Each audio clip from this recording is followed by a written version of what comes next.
31. oktobrī Helsinkos Rīgas Dinamo veica Helovīna naktī cienīgu atspēlēšanos, pēc otrā perioda zaudējot 0-5. Izlīdzināja rezultātu trešajā periodā 5-5 un izcīnītu uzvaru pēcspēles metienu sērijā. Iespaidos par šo spēli dalījās brāļi Kuldis, Edgars, kurš pārstāvēja Rīgas Dinamo, un Arturs, kurš spēlēja Jokerītes sastāvā. Kāds bija lielākais rezultāts, no kura tavai komandai ir kādreiz izdevies atspēlēties? Es tā pateikšu, junioru laikā es vienreiz atspēlēju no 7-1. Tā sanāca, bet runāsim reāli, profesionālā hokeja ir daudz grūtāk atspēlēties 0-5. Tāpēc tas ir ļoti liela uzvara priekš mums.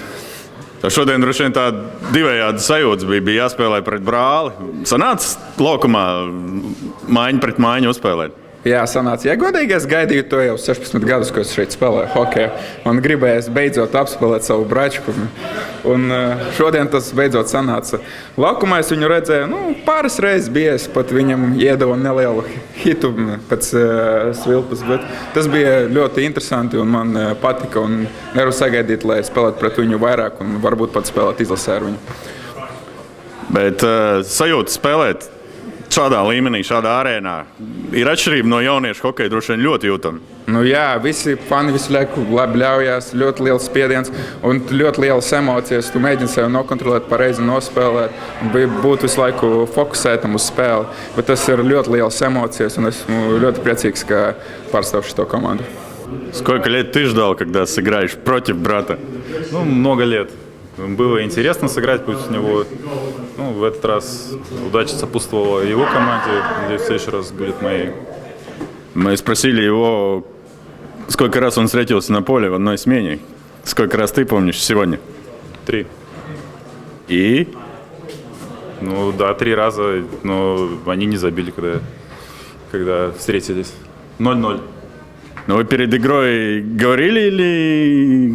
Мы с ним вчера виделись, и логично, что я ему сказал, чтобы без всяких глупостями не занимался, когда я на льду. В обводку не шел и к вороту не подъезжал, поэтому вроде бы все нормально прошло.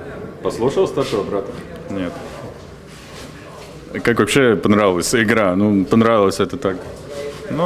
Конечно, была интересная игра. Все-таки много голов, я думаю, зрители остались довольны. А какое различие между два клуба, команды КХЛ? Ты играл в России, сейчас играешь в Финляндии. Клубы все КХЛ. А какие различия, чисто такие? Хельсинки чуть поближе, то есть в этом плане очень удобно. И здесь команда все-таки уже достаточно, не знаю, не старая, но такая авторитетная и опытная, то есть классная организация, все четко, понятно, то есть супер, доволен. И как понравилась игра Рижского Динамо? Хорошо, молодцы, то есть уже 2 игры подряд отыгрались, один раз против 4-1, сейчас 0-5. Молодцы, ничего не могу сказать. Спасибо.